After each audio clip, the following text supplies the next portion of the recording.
Hey yo, what's crackin' like and big smackin'? My name is Emperor Help Me Spell Backwards, and welcome back to another video here on the channel. Today we are going to be covering the entire history of the brand new Black Ops 6 Zombies DLC 2 map, The Tomb. I know it's not technically brand new, but today we're going to be covering the entire lore and story of the map, The Tomb, for you guys, as we do with every map in BO6 as they are coming out, so let's get straight into it. So as you know, the map takes place in a dig site called The Tomb, nearby the castle where they obtained Obscurus Altilium. By they, I mean the Requiem crew, Weaver, Carver, Gray, and Maya Aguinaldo. They head to this dig site to get the Sentinel Artifact, which, if you don't know what that is or why they need it, go ahead and check out the Citadel Daymore video, link in the description down below. For a quick recap though, essentially the Requiem crew was imprisoned by Requiem, aka the director of Requiem, aka Richtofen. Richtofen imprisoned them to get back at Weaver mostly, but also the rest of them, but to get back at Weaver because Weaver had killed his kid years before in a fire whenever he was attempting to assassinate Richtofen. 5 years later, they end up breaking out of Terminus Island, the place where they were imprisoned, because Peck and Maya Aguinaldo helped them.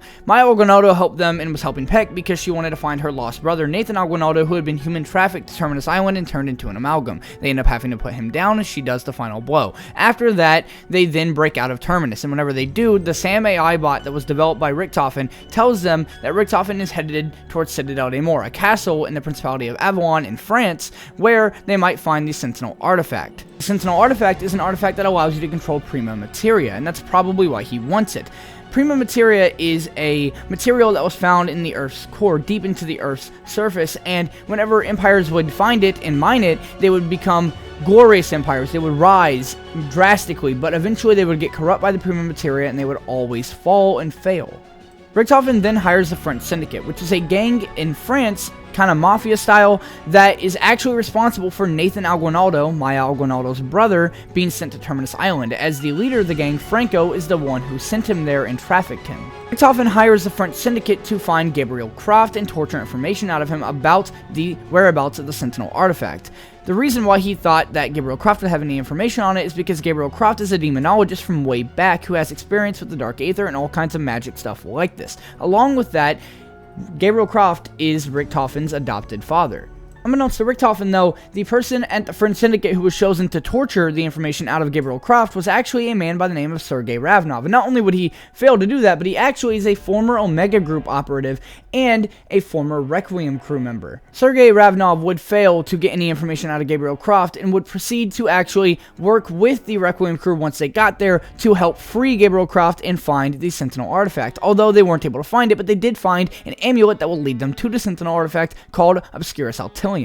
Gabriel Croft does end up technically escaping, but it's through death. He ends up dying, and in his last words, he reveals that Richtofen was his adopted son, and he also reveals that the Sentinel Artifact can be found in a dig site nearby in the Principality of Avalon, nearby the castle. This dig site is The Tomb. So now that we're all caught up, because that is the end of the recap, and now that we're all caught up to where The Tomb is, we can now talk about the characters and the story going on in The Tomb. Though, there's kind of a lot and not a lot at the same time, so stay with me here. We got some characters to go over.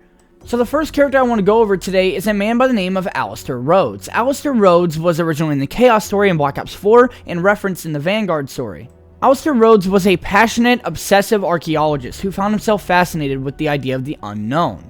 He had a daughter named Scarlett Rhodes who he tried to take care of to the best he could, but during a trip to the Museum of London, Alistair had Scarlett watch for any sign of trouble while he attempted to steal an artifact from the museum, and unfortunately the police would arrive and catch Alistair in the act, arresting him. Scarlett would then come under the care of various aunts and sisters, as well as Stanton Shaw, a close friend of Alistair's, who we'll get into another day. In September of 1910, Alistair traveled to Morocco to meet Bruno Delacroix, a former enforcer of a criminal gang in the Paris underground who joined the French Foreign Legion after he had attempted to assassinate a former rival gang boss. Alistair explained to Bruno that his former associates stole an object he is looking for, and that neither they nor their employers, who happen to be a cult known as the Order, should be allowed to have it. To briefly give an explanation of who the Order is, because I have actually already talked about them in the Citadel video, the Order was founded by a man known only as the High Priest of Chaos. He was killed and revived by the Scepter of Ra, a process he would then require of all members of the Order going forward. And as for who the Order themselves are, they are exactly who Aleister Rhodes said they are. They're a fanatical, violent cult led by the High Priest of Chaos. They seek to force humanity to evolve using Prima Materia and the Sentinel artifacts. The Scepter of Ra is just a staff that has healing and slowing capabilities, so it can heal people, revive them back from the dead, obviously, as we found out, and it can also slow enemies down or slow things down in general. Bruno heard that Aleister said that they had stolen something that they shouldn't be allowed to have, so therefore Bruno agreed to help Aleister Rhodes, and the two traveled to the capital of the Ottoman Empire. There, they ambushed a convoy and stole a large wooden box before driving to the Basilica Cistern, I'm not going to say this correctly, I'm sorry, with the rest of the criminal gang hunting them. The wooden box actually did end up containing the Scepter of Ra, which is what Aleister was looking for, but unfortunately the gang caught up to them and they had been captured. Well, specifically Aleister. Bruno got away after killing a few gang members. I'm saying all this more so to give backstory to Aleister Rhodes, who he was, and what kind of stuff he got into back in his time. You see, Aleister Rhodes was a wealthy amateur demonologist.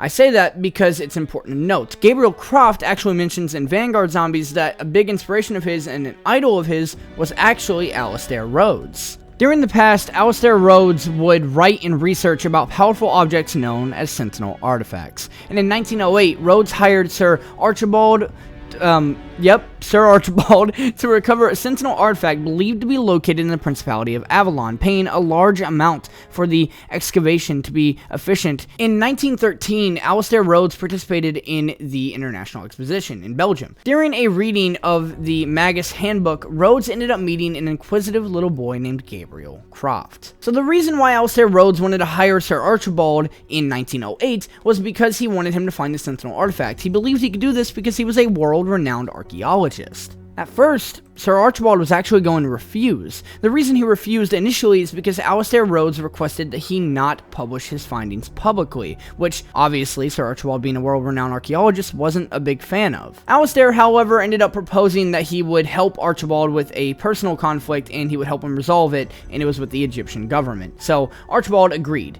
and then Archibald was also given a special molecule that Aleister had in his possession to help with his expedition. Later that same year in 1908, Archibald and his expedition crew actually ended up arriving at the mound, where they began to dig to find a way in. Archibald made several recordings during this progress, addressing them to his wife, Marjorie. After 3 days of digging, Archibald's crew managed to open the door to nowhere, which led them into the Dark Aether Nexus. Officially being in the Dark Aether, they noticed a Sentinel artifact floating in the distance. They had officially found the Sentinel artifact.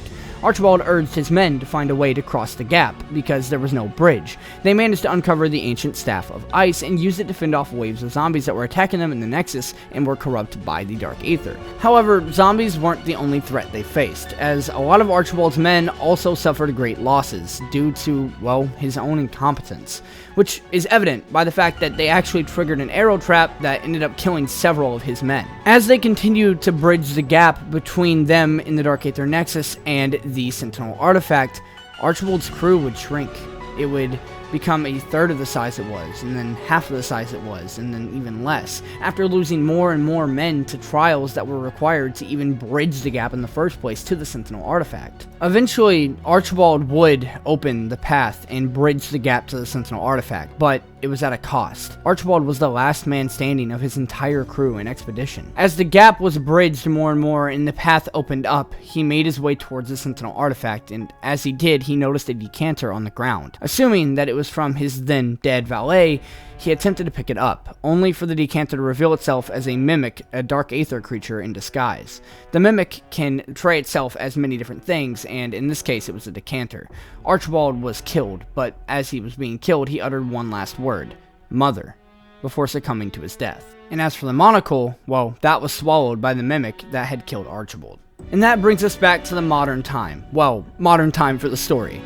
In February of 1991, members of Requiem, led by Gregory Weaver, arrive at the dig site to find the Sentinel artifact. They use Obscurus Altilium, an amulet within their possession, and actually start getting channeled echoes from the past of Archibald's voice from 1908, detailing his expedition, so they end up finding out where exactly to go. They find the doorway to nowhere, and they open it up, and as they go into the doorway to nowhere, they find the Dark Aether Nexus and the bridge. They eventually end up finding the Staff of Ice and bridge the gap, and they obtain the Sentinel artifact. That's when the Sam AI bot reveals that they need to bring the Sentinel artifact to her. The Sam AI bot then reveals that she has studied every bit of history and lore around the Sentinel artifact, including every former usage of it. Then the Sam AI bot reveals that she has found a way to activate and utilize the Sentinel artifact with unique materials that can only be harvested at Liberty Falls. Sam AI then reveals that she will be awaiting our arrival at the mansion within Liberty Falls. So, what is Liberty Falls?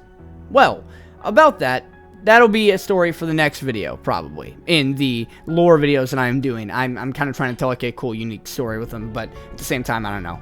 I'm just trying to be cool and artsy, but hopefully you guys have enjoyed this video. This video has been a lot of fun to put together, especially since this map is kind of one of the harder ones to actually find any real information on. So, hopefully you guys are enjoying these lore videos. If you are, let me know by snapping the like button down below, about the comment section with ideas you guys would like me to do.